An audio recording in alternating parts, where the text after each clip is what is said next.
Dracula by Bram Stoker.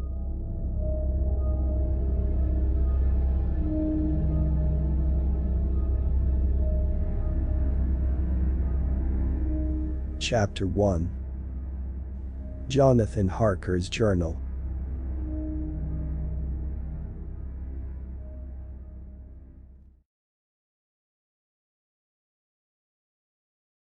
Kept in shorthand. 3rd of May. Bistritz. Left Munich at 8:35 p.m. on 1st of May, arriving at Vienna early next morning. Should have arrived at 6:46, but train was an hour late. Budapest seems a wonderful place, from the glimpse which I got of it from the train and the little I could walk through the streets. I feared to go very far from the station, as we had arrived late and would start as near the correct time as possible. The impression I had was that we were leaving the west and entering the east, the most western of splendid bridges over the Danube, which is here of noble width and depth, took us among the traditions of Turkish rule. We left in pretty good time and came after nightfall to Klausenburg. Here I stopped for the night at the Hotel Royal. I had for dinner, or rather supper, a chicken done up some way with red pepper, which was very good but thirsty. Mem. Get recipe for Mina. I asked the waiter, and he said it was called paprika Hendel, and that, as it was a national dish, I should be able to get it anywhere along the Carpathians. I found my smattering of German very useful here, indeed, I don't know how I should be able to get on without it.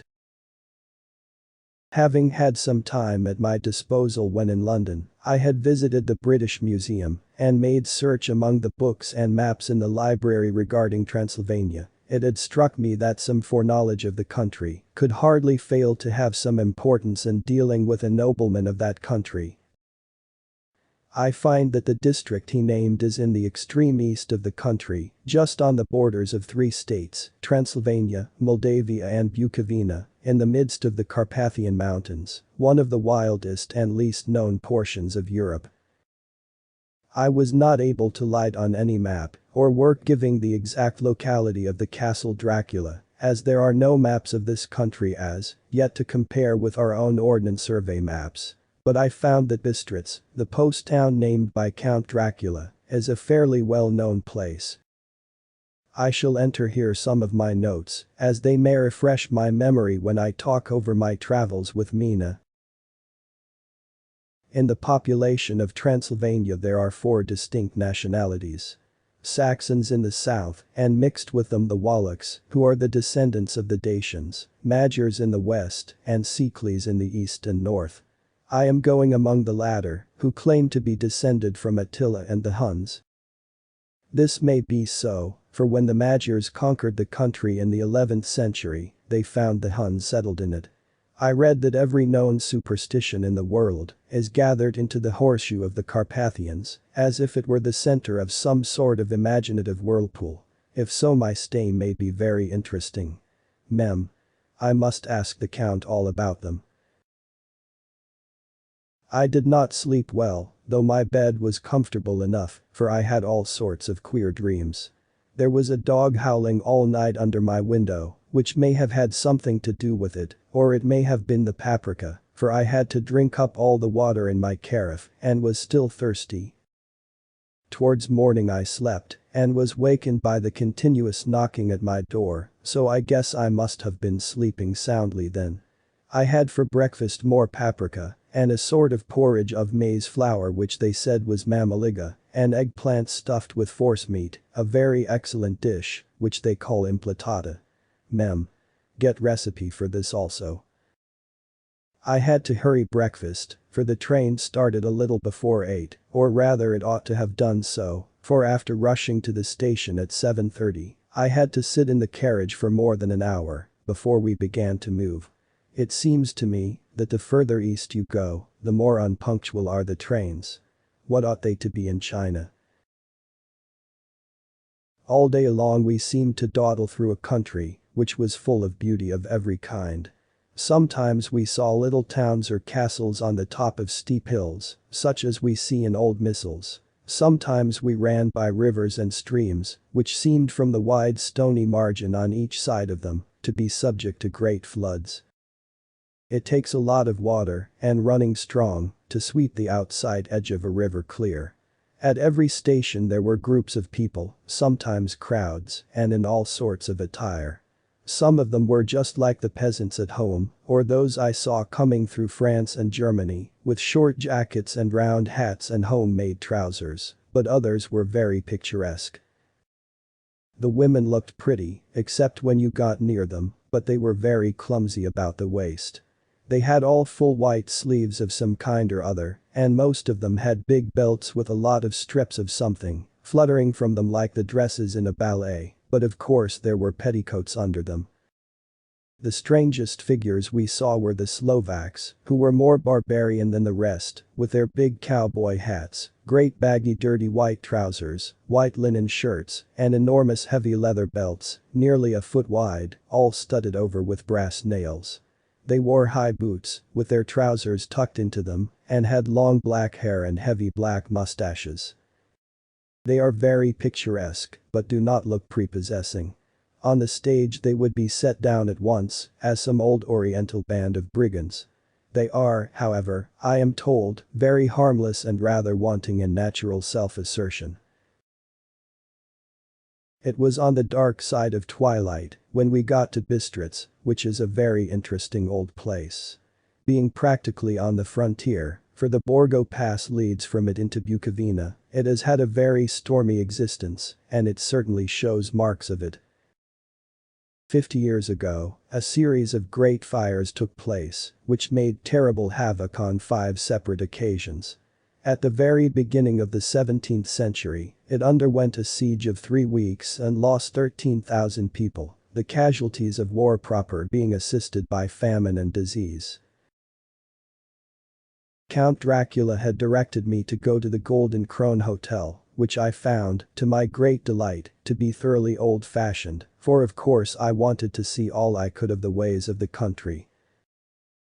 I was evidently expected, for when I got near the door, I faced a cheery-looking elderly woman in the usual peasant dress, wide undergarment with long double apron, front and back, of colored stuff fitting almost too tight for modesty. When I came close she bowed and said, "The Herr Englishman?" "Yes," I said, "Jonathan Harker." She smiled and gave some message to an elderly man in white shirt sleeves, who had followed her to the door. He went, but immediately returned with a letter. "My friend. Welcome to the Carpathians. I am anxiously expecting you. Sleep well tonight. At 3 tomorrow the diligence will start for Bukovina, a place on it is kept for you. At the Borgo Pass my carriage will await you and will bring you to me. I trust that your journey from London has been a happy one and that you will enjoy your stay in my beautiful land. Your friend, Dracula." 4th of May. I found that my landlord had got a letter from the Count directing him to secure the best place on the coach for me, but on making inquiries as to details, he seemed somewhat reticent and pretended that he could not understand my German. This could not be true, because up to then he had understood it perfectly, at least, he answered my questions exactly as if he did. He and his wife, the old lady who had received me, looked at each other in a frightened sort of way. He mumbled out that the money had been sent in a letter, and that was all he knew. When I asked him if he knew Count Dracula and could tell me anything of his castle, both he and his wife crossed themselves, and saying that they knew nothing at all, simply refused to speak further. It was so near the time of starting that I had no time to ask anyone else, for it was all very mysterious and not by any means comforting. Just before I was leaving, the old lady came up to my room and said in a very hysterical way, "Must you go? Oh. Young Herr, must you go?" She was in such an excited state that she seemed to have lost her grip of what German she knew and mixed it all up with some other language, which I did not know at all. I was just able to follow her by asking many questions. When I told her that I must go at once and that I was engaged on important business, she asked again. Do you know what day it is? I answered that it was the 4th of May. She shook her head as she said again. Oh, yes. I know that. I know that, but do you know what day it is? On my saying that I did not understand, she went on. It is the eve of St. George's Day. Do you not know that tonight, when the clock strikes midnight, all the evil things in the world will have full sway? Do you know where you are going, and what you are going to? She was in such evident distress that I tried to comfort her, but without effect. Finally she went down on her knees and implored me not to go, at least to wait a day or two before starting. It was all very ridiculous, but I did not feel comfortable. However, there was business to be done, and I could allow nothing to interfere with it. I therefore tried to raise her up and said, as gravely as I could, that I thanked her, but my duty was imperative and that I must go. She then rose and dried her eyes, and taking a crucifix from her neck offered it to me. I did not know what to do, for as an English churchman, I have been taught to regard such things as in some measure idolatrous, and yet it seemed so ungracious to refuse an old lady meaning so well and in such a state of mind. She saw, I suppose, the doubt in my face, for she put the rosary round my neck and said, "For your mother's sake," and went out of the room. I am writing up this part of the diary whilst I am waiting for the coach, which is of course late, and the crucifix is still round my neck. Whether it is the old lady's fear, or the many ghostly traditions of this place, or the crucifix itself, I do not know, but I am not feeling nearly as easy in my mind as usual. If this book should ever reach Mina before I do, let it bring my goodbye. Here comes the coach. 5th of May. The castle. The grey of the morning has passed, and the sun is high over the distant horizon, which seems jagged. Whether with trees or hills, I know not, for it is so far off that big things and little are mixed. I am not sleepy, and as I am not to be called to lie awake, naturally I write till sleep comes. There are many odd things to put down, and, lest who reads them may fancy that I dined too well before I left Bistritz. Let me put down my dinner exactly. I dined on what they called robber steak, bits of bacon, onion and beef, seasoned with red pepper, and strung on sticks and roasted over the fire, in the simple style of the London cat's meat. The wine was golden meatish, which produces a queer sting on the tongue, which is, however, not disagreeable. I had only a couple of glasses of this, and nothing else. When I got on the coach, the driver had not taken his seat, and I saw him talking with the landlady. They were evidently talking of me, for every now and then they looked at me, and some of the people who were sitting on the bench outside the door, which they call by a name meaning word bearer, came and listened, and then looked at me, most of them pityingly.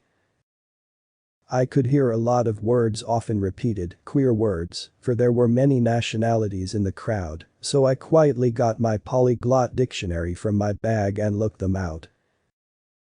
I must say they were not cheering to me, for amongst them were, Ordog Satan, Pokel Hell, Strigojka Witch, Vralak and Vlkoslak, both of which mean the same thing, one being Slovak and the other Servian, for something that is either werewolf or vampire. Mem. I must ask the Count about these superstitions. When we started, the crowd round the inn door, which had by this time swelled to a considerable size, all made the sign of the cross and pointed 2 fingers towards me. With some difficulty, I got a fellow passenger to tell me what they meant. He would not answer at first, but on learning that I was English, he explained that it was a charm, or guard against the evil eye. This was not very pleasant for me, just starting for an unknown place, to meet an unknown man. But everyone seemed so kind-hearted, and so sorrowful, and so sympathetic, that I could not but be touched. I shall never forget the last glimpse which I had of the inn yard and its crowd of picturesque figures, all crossing themselves, as they stood round the wide archway, with its background of rich foliage of oleander and orange trees in green tubs, clustered in the center of the yard. Then our driver, whose wide linen drawers covered the whole front of the box seat, Gotsa they call them, cracked his big whip over his 4 small horses, which ran abreast, and we set off on our journey. I soon lost sight and recollection of ghostly fears in the beauty of the scene as we drove along, although had I known the language, or rather languages, which my fellow passengers were speaking, I might not have been able to throw them off so easily. Before us lay a green sloping land full of forests and woods, with here and there steep hills, crowned with clumps of trees or with farmhouses, the blank gable end to the road. There was everywhere a bewildering mass of fruit blossom, apple, plum, pear, cherry, and as we drove by, I could see the green grass under the trees spangled with the fallen petals. In and out amongst these green hills of what they call here, the middle land ran the road, losing itself as it swept round the grassy curve, or was shut out by the straggling ends of pine woods, which here and there ran down the hillsides like tongues of flame. The road was rugged, but still we seemed to fly over it with a feverish haste. I could not understand then what the haste meant, but the driver was evidently bent on losing no time and reaching Borgo Prund. I was told that this road is in summertime excellent, but that it had not yet been put in order after the winter snows. In this respect it is different from the general run of roads in the Carpathians, for it is an old tradition that they are not to be kept in too good order. Of old the Hespaters would not repair them, lest the Turk should think that they were preparing to bring in foreign troops and so hasten the war which was always really at loading point. Beyond the green swelling hills of the middle land rose mighty slopes of forest, up to the lofty steeps of the Carpathians themselves. Right and left of us they towered, with the afternoon sun falling full upon them and bringing out all the glorious colors of this beautiful range. Deep blue and purple in the shadows of the peaks. Green and brown where grass and rock mingled, and an endless perspective of jagged rock and pointed crags, till these were themselves lost in the distance, where the snowy peaks rose grandly. Here and there seemed mighty rifts in the mountains, through which, as the sun began to sink, we saw now and again the white gleam of falling water. One of my companions touched my arm as we swept round the base of a hill and opened up the lofty, snow-covered peak of a mountain, which seemed, as we wound on our serpentine way, to be right before us. "Look. Istan Sek. God's seat." And he crossed himself reverently. As we wound on our endless way and the sun sank lower and lower behind us, the shadows of the evening began to creep round us. This was emphasized by the fact that the snowy mountain tops still held the sunset and seemed to glow out with a delicate cool pink. Here and there we passed Czechs and Slovaks, all in picturesque attire, but I noticed that goiter was painfully prevalent. By the roadside were many crosses, and as we swept by, my companions all crossed themselves. Here and there was a peasant man or woman kneeling before a shrine, who did not even turn round as we approached, but seemed in the self-surrender of devotion to have neither eyes nor ears for the outer world. There were many things new to me, for instance, hayricks in the trees, and here and there very beautiful masses of weeping birch, their white stems shining like silver through the delicate green of the leaves. Now and again we passed a leader wagon, the ordinary peasant's cart, with its long, snake-like vertebra, calculated to suit the inequalities of the road. On this were sure to be seated quite a group of homecoming peasants, the Czechs with their white and the Slovaks with their colored sheepskins, the latter carrying lance fashion their long staves, with axe at end. As the evening fell, it began to get very cold, and the growing twilight seemed to merge into one dark mistiness, the gloom of the trees, oak, beech, and pine. Though in the valleys which ran deep between the spurs of the hills, as we ascended through the pass, the dark firs stood out here and there against the background of late-lying snow. Sometimes, as the road was cut through the pine woods that seemed in the darkness to be closing down upon us, great masses of grayness, which here and there bestrewed the trees, produced a peculiarly weird and solemn effect, which carried on the thoughts and grim fancies engendered earlier in the evening, when the falling sunset threw into strange relief the ghost-like clouds which amongst the Carpathians seemed to wind ceaselessly through the valleys. Sometimes the hills were so steep that, despite our driver's haste, the horses could only go slowly. I wished to get down and walk up them, as we do at home, but the driver would not hear of it. "No, no," he said, "you must not walk here, the dogs are too fierce." And then he added, with what he evidently meant for grim pleasantry, for he looked round to catch the approving smile of the rest, "and you may have enough of such matters before you go to sleep." The only stop he would make was a moment's pause to light his lamps. When it grew dark there seemed to be some excitement amongst the passengers, and they kept speaking to him, one after the other, as though urging him to further speed. He lashed the horses unmercifully with his long whip and with wild cries of encouragement urged them on to further exertions.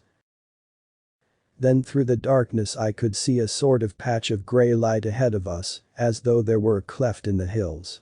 The excitement of the passengers grew greater, the crazy coach rocked on its great leather springs and swayed like a boat tossed on a stormy sea. I had to hold on. The road grew more level, and we appeared to fly along. Then the mountains seemed to come nearer to us on each side and to frown down upon us. We were entering on the Borgo Pass. One by one several of the passengers offered me gifts, which they pressed upon me with an earnestness which would take no denial. These were certainly of an odd and varied kind, but each was given in simple good faith, with a kindly word and a blessing, and that strange mixture of fear-meaning movements which I had seen outside the hotel at Bistritz, the sign of the cross and the guard against the evil eye. Then, as we flew along, the driver leaned forward, and on each side the passengers, craning over the edge of the coach, peered eagerly into the darkness. It was evident that something very exciting was either happening or expected, but though I asked each passenger, no one would give me the slightest explanation. This state of excitement kept on for some little time, and at last we saw before us the pass opening out on the eastern side. There were dark, rolling clouds overhead, and in the air the heavy oppressive sense of thunder. It seemed as though the mountain range had separated two atmospheres, and that now we had got into the thunderous one. I was now myself looking out for the conveyance which was to take me to the Count. Each moment I expected to see the glare of lamps through the blackness, but all was dark. The only light was the flickering rays of our own lamps, in which the steam from our hard-driven horses rose in a white cloud. We could see now the sandy road lying white before us, but there was on it no sign of a vehicle.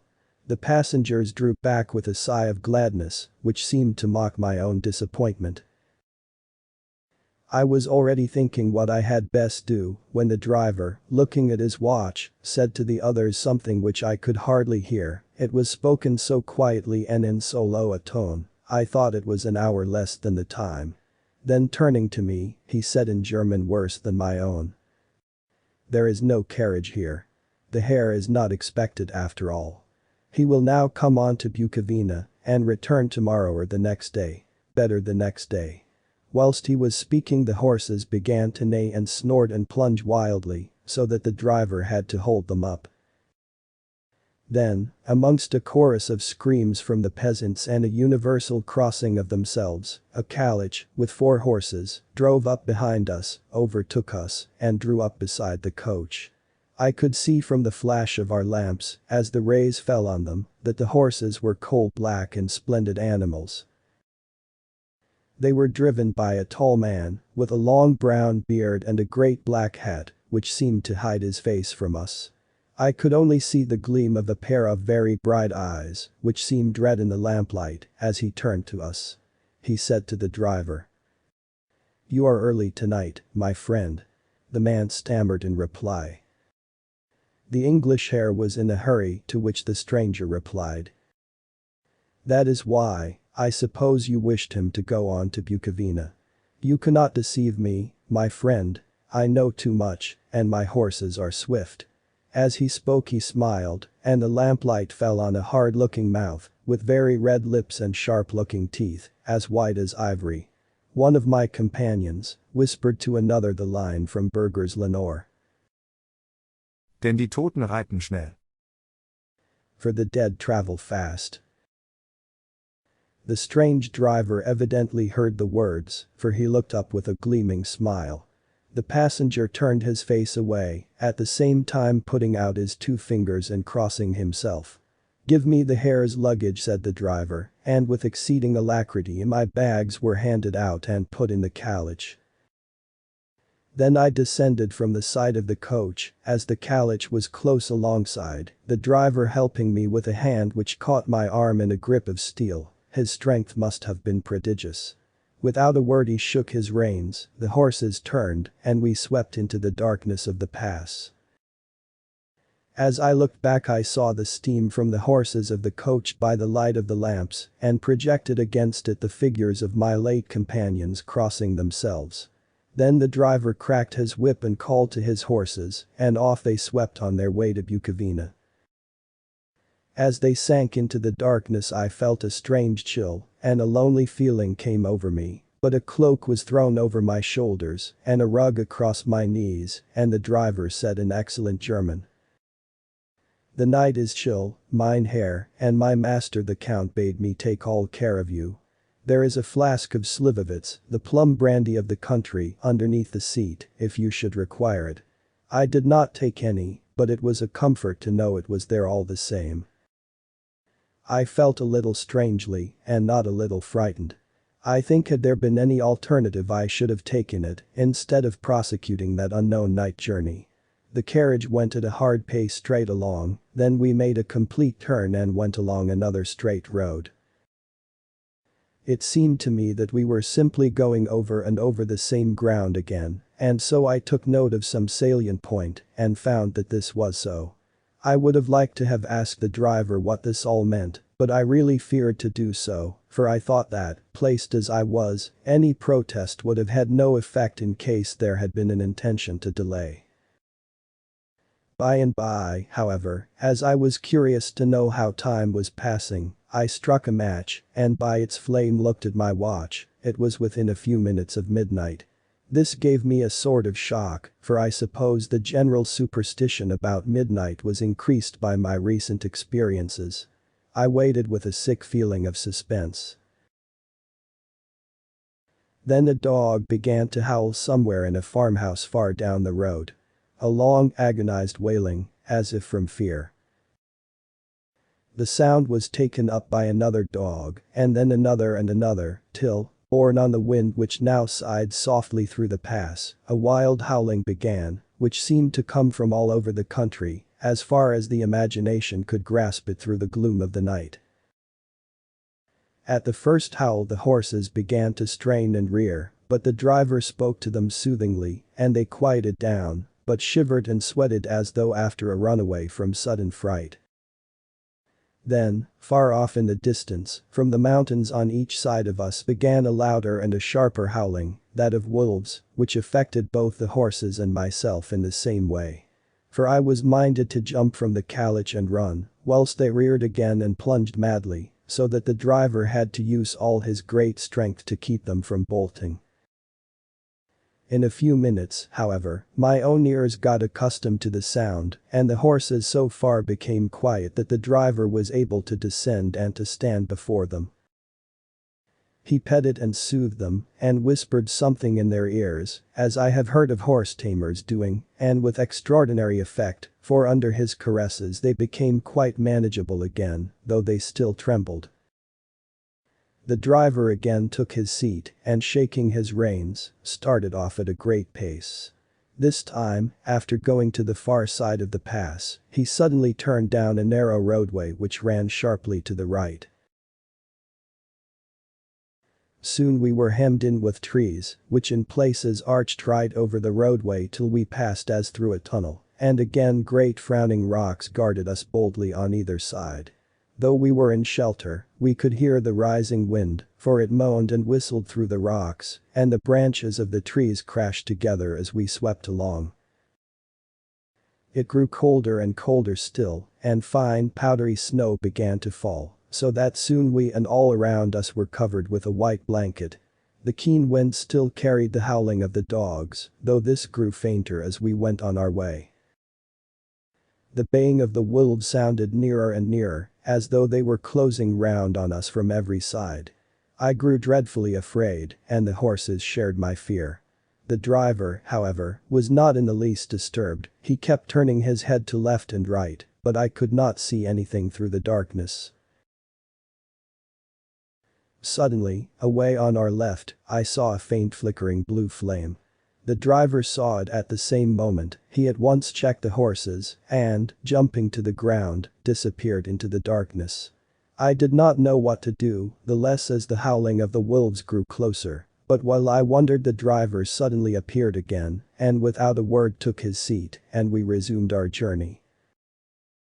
I think I must have fallen asleep and kept dreaming of the incident, for it seemed to be repeated endlessly, and now looking back, it is like a sort of awful nightmare.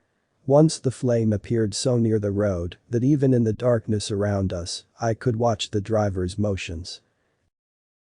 He went rapidly to where the blue flame arose. It must have been very faint, for it did not seem to illumine the place around it at all, and gathering a few stones, formed them into some device. Once there appeared a strange optical effect. When he stood between me and the flame, he did not obstruct it, for I could see its ghostly flicker all the same. This startled me, but as the effect was only momentary, I took it that my eyes deceived me straining through the darkness. Then for a time there were no blue flames, and we sped onwards through the gloom, with the howling of the wolves around us, as though they were following in a moving circle. At last there came a time when the driver went further afield than he had yet gone, and during his absence, the horses began to tremble worse than ever, and to snort and scream with fright. I could not see any cause for it, for the howling of the wolves had ceased altogether, but just then the moon, sailing through the black clouds, appeared behind the jagged crest of a beetling pine-clad rock, and by its light, I saw around us a ring of wolves, with white teeth and lolling red tongues, with long, sinewy limbs and shaggy hair. They were 100 times more terrible in the grim silence which held them than even when they howled. For myself, I felt a sort of paralysis of fear.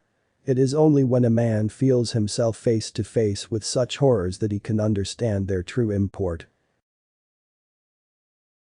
All at once the wolves began to howl as though the moonlight had had some peculiar effect on them. The horses jumped about and reared and looked helplessly round with eyes that rolled in a way painful to see, but the living ring of terror encompassed them on every side, and they had perforce to remain within it. I called to the coachman to come, for it seemed to me that our only chance was to try to break out through the ring and to aid his approach. I shouted and beat the side of the carriage, hoping by the noise to scare the wolves from that side, so as to give him a chance of reaching the trap. How he came there, I know not, but I heard his voice raised in a tone of imperious command, and looking towards the sound, saw him stand in the roadway. As he swept his long arms, as though brushing aside some impalpable obstacle, the wolves fell back and back further still. Just then a heavy cloud passed across the face of the moon, so that we were again in darkness. When I could see again, the driver was climbing into the carriage, and the wolves had disappeared. This was all so strange and uncanny that a dreadful fear came upon me, and I was afraid to speak or move. The time seemed interminable as we swept on our way, now in almost complete darkness, for the rolling clouds obscured the moon. We kept on ascending, with occasional periods of quick descent, but in the main always ascending. Suddenly, I became conscious of the fact that the driver was in the act of pulling up the horses in the courtyard of a vast ruined castle, from whose tall black windows came no ray of light, and whose broken battlements showed a jagged line against the moonlit sky.